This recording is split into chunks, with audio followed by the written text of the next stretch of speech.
Sri Jananam.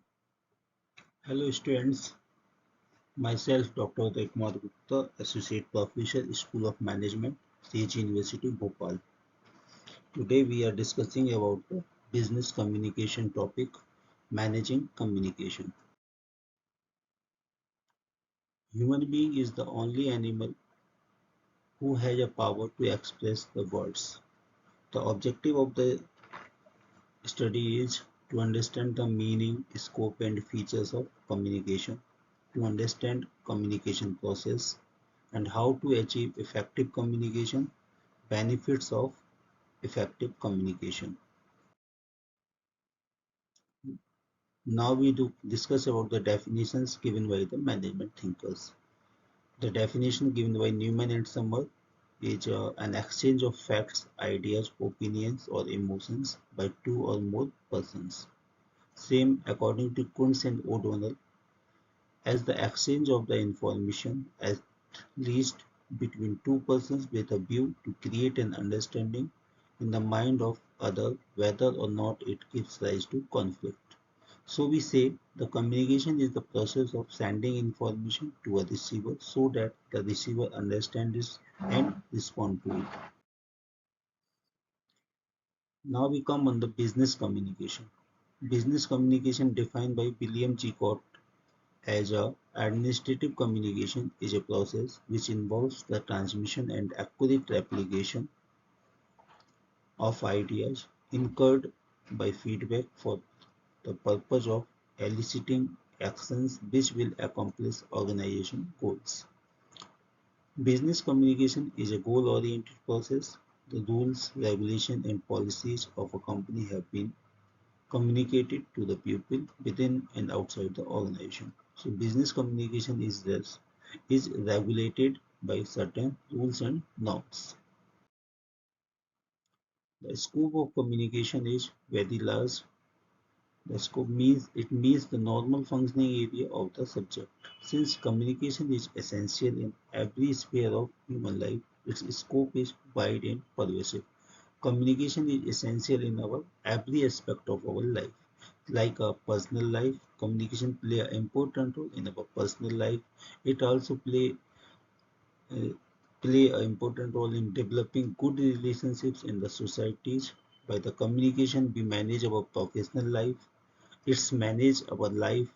It's play an important role in the industrial relationships. So we say that communication is so wide, it covers the all spheres, almost every sphere of our personal, professional, social and international lives.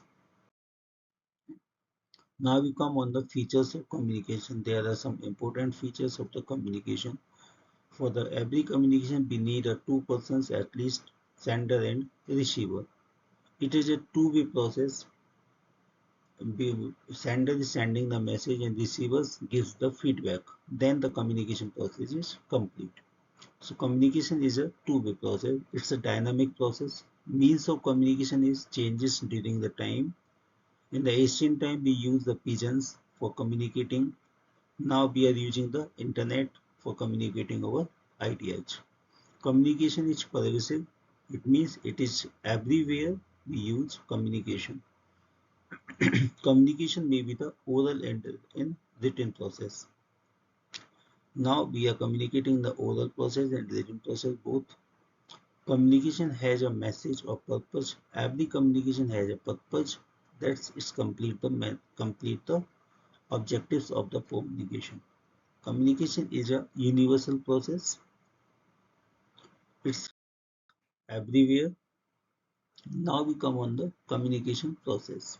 So communication process starts with the senders. He have ideas.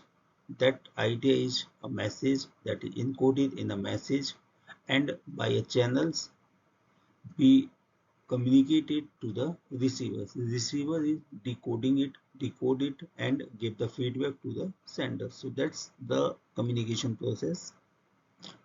Noise are the disturbing elements. Now we come on the one-to-one components, discussing the one-to-one components. The sender is the individual who initiates the communication. Sometimes is also known as the encoder because he encode the ideas in a message. Message is the information of being transmitted. This includes both verbal and non-verbal data.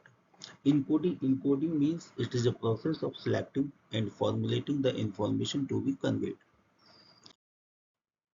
Channels. The channel is the means to convey the message. A communication channel may be non-verbal, spoken or written. Receiver, the person to whom the message is transmitted. In order to decode the message, the receiver has to ready to receive the message. Decoding is the process of translations of symbols encoded by the sender into ideas that can be understood by the receiver. Feedback is an important part of the communication process. So it's the feedback means feedback is the receiver's response to a message. It may be oral, written, non-verbal form. It is necessary to ensure that the message has been effectively encoded, transmitted, decoded, and understood. And the last is noise. Noise is anything that is disturbing influence on the message. Noise may occur at the sender's point during the transmission or at the receiver's end. How we achieve the effective communication? We always say about the effective communication. So how we achieve? So communication for a purpose. Whenever we make a communication, we have some purpose, we have some ideas why we are making the communication. Second one, communication message with care. Whenever we compose the message, we should be very much careful about the grammars, language, so the receiver is understood it clearly. Study the audience. Definitely, we make the effective communication. We should know about the audience. Who is our audience? According to audience, we create or we compose the message. Most important thing is the medium, which medium we select. So we select the appropriate medium. There is a lot of medium: verbal, non-verbal, written, oral, and we have a different modes of medium, different modes of communication we can use. So that is our choice. We can choose the medium as per the requirement. One more thing is the provide the feedback. Whenever we give the communication, that should be feedback is there. What are the benefits of the effective communication? Whenever we make the effective communication, so how they give the benefits to us? First one is the healthy relationships, better performance. It's increase the moral of the employees, moral of the person. It's also create the good image, unity, that is also helpful for reaching our final goals. It's make our functioning is very smooth and effective. It's also increase the efficiency, productivity.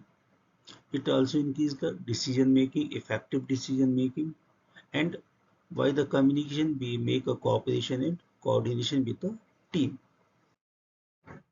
Thank you very much. Stay tuned and subscribe to Sage University Bhopal, Sage Anandam.